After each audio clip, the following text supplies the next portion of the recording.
மலரு என்ற அப்பாவின் குரலை கேட்டவுடன் எம்ப்ராய்டரிங் வேலையில் ஈடுபட்டு கொண்டிருந்த மலர் தலை நிமிர்ந்து பார்த்தாள். என்னப்பா என்றார். அம்மா, உனக்கு ஒரு மாப்பிள்ளை தகஞ்சி வந்திருக்குமா? என்னோட தூரத்து உறவு தான். ஆனால் பையன் +2 வரைக்கும் தான் படிச்சிருக்கான். நீ என்ன சொல்கிறேன்னு கேட்டுட்டு பதில் சொல்கிறோம்னு இருக்கேன்.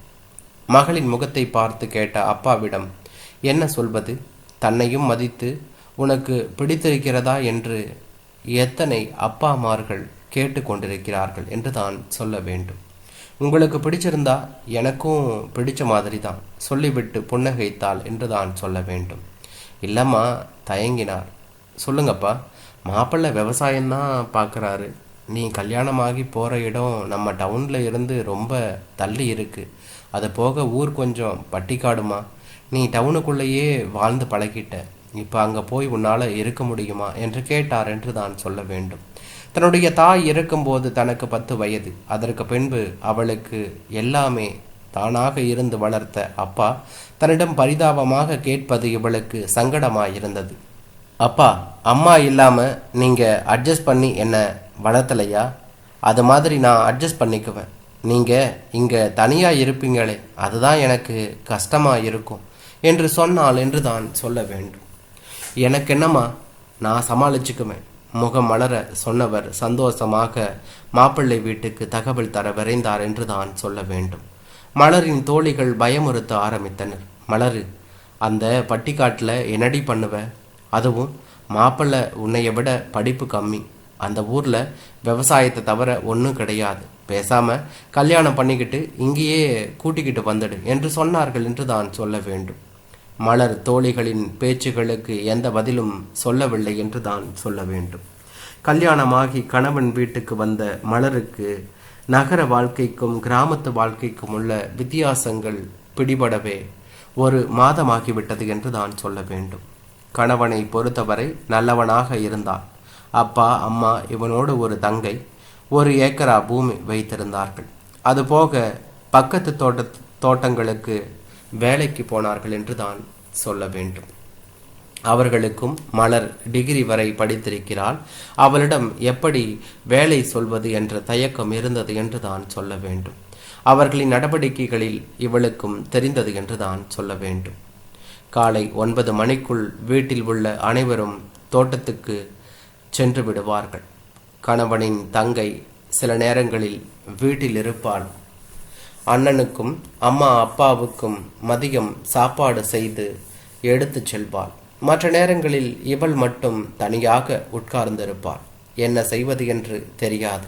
அந்த ஊருக்கு பேருந்தே நகரத்திலிருந்து கிளம்பி காலை மாலை 2 முறைதான் வந்து செல்லும். அவ்வளவு தொலைவில் இருந்தது அந்த ஊர். மற்றபடி அந்த ஊரில் 2 கடைகள் மட்டுமே இருக்கும். எல்லோரும் விவசாய வேலைக்கு போய்விடுவதால் பகலில் ஆள் நடமாட்டம் இல்லாமல் காணப்படும். வயதானவர்கள் மற்றும் அங்கங்கு கோவில் திண்டுகளிலும் சிலர் வீட்டு திண்ணைகளிலும் உட்கார்ந்திருப்பார்கள் என்று தான் சொல்ல வேண்டும். அரைகுறையாய் படித்துவிட்டு அங்கங்கு மரநிழலில் உட்கார்ந்து பேசி பொழுதை கழித்து கொண்டிருப்பார்கள் அங்கு உள்ள இளைஞர்கள்.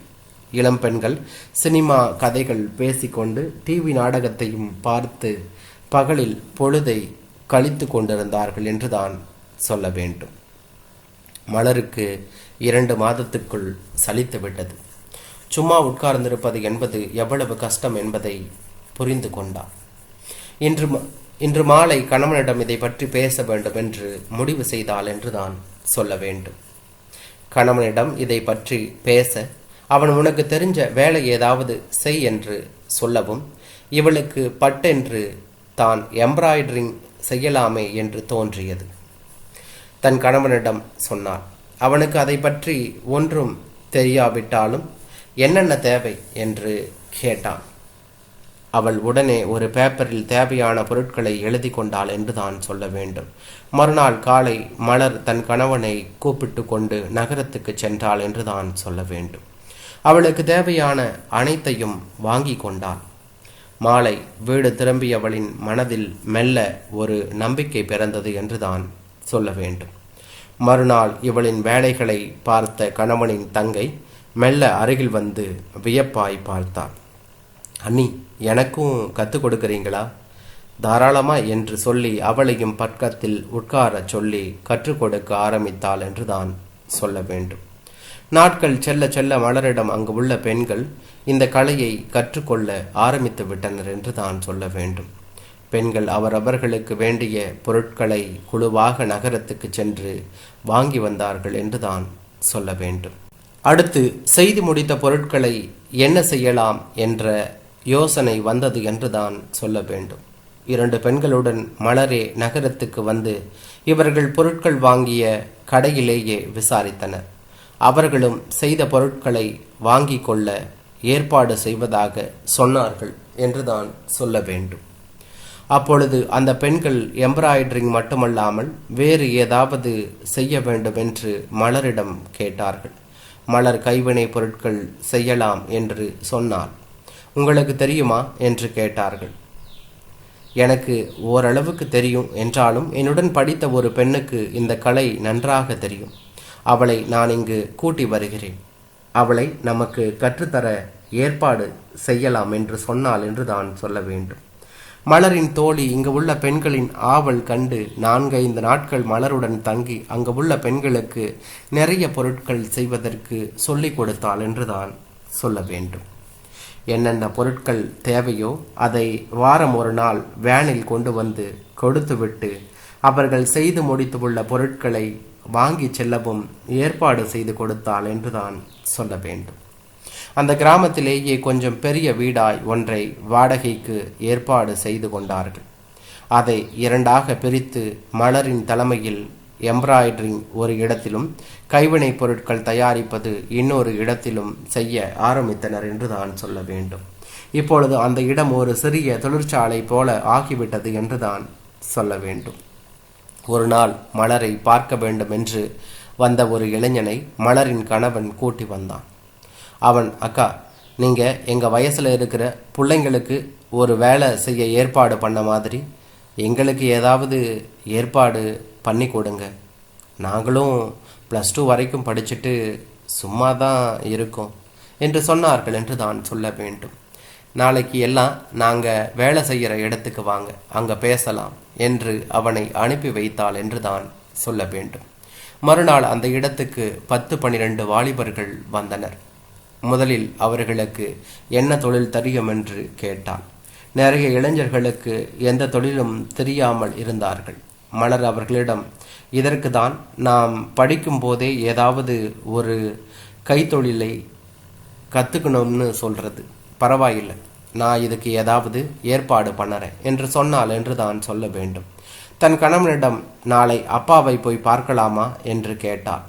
தான் கூட்டி வந்த இளைஞன் விஷயமாக தான் இருக்கும் என்று நினைத்து கொண்ட அவள் கணவன், நாளைக்கு போகலாம் என்று சொன்னான் என்று தான் சொல்ல வேண்டும். திடீரென்று மாப்பிள்ளையும் பொண்ணும் வந்து நின்றவுடன் மலர் அப்பாவிற்கு மகிழ்ச்சி பிடிபடவில்லை. மலரே அவரை சாந்தப்படுத்தி, எங்கள் ஊரில் 10-15 பசங்களுக்கு ஏதாவது தொழிற்கல்வி கொடுக்கணும், அதுக்கு நீங்கள் உதவணும் கேட்ட மகளை மகிழ்ச்சியுடன் பார்த்த தந்தை, அதுக்கு என்ன, முதல்ல 2 பசங்களை அனுப்பி வை, அவங்கள எனக்கு தெரிஞ்ச ஒர்க் ஷாப்பில் சேர்த்துடுறேன். அப்புறம் எங்கள் கம்பெனிக்கு மரச்சாமான்கள் சப்ளை பண்ணுற கம்பெனியில் 2 பசங்களை சேர்த்து விடலாம் சொல்லிக்கொண்டே போனார் என்று தான் சொல்ல வேண்டும். ஒரு வாரம் ஓடி இருந்தது.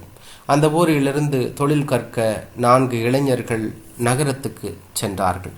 இப்பொழுது நடுத்தர வயதுடைய ஆண்கள் மலரிடம் வந்து, ஏமா, நாங்கள் மாட்டில் பால் கறந்து கொடுத்துக்கிட்டு இருக்கோம், வந்து வாங்கிக்கிறவன் அவன் சொல்கிற விலைக்கு தான் கொடுக்குறோம்.